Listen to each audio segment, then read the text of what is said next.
Hello guys, naaday meron sa J Park, J Park Waterfront Hotel sa Lapu-Lapu, Maribago.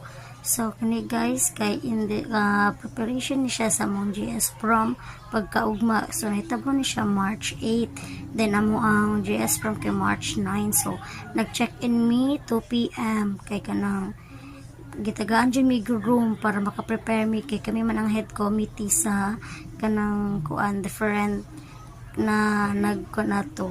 So ako ang head committee sa registration, then akong kauban kay head committee sa physical arrangement. So duha ra gyud ang pwede maka-check-in sa usa ka room ana guys. So uban ni ninyo tour na mo sa mo ang room. So nice ra ba kayo ang room namo guys.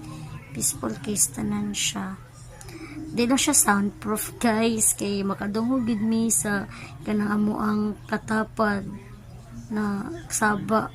Dala guys sa mga room nice kaayo siya. So duha na siya ka bed para sa mo ang duha, then dara among CR. So nasa mong CR nasa siya bathtub, and then nasa shower, hot shower na siya. Then after na matug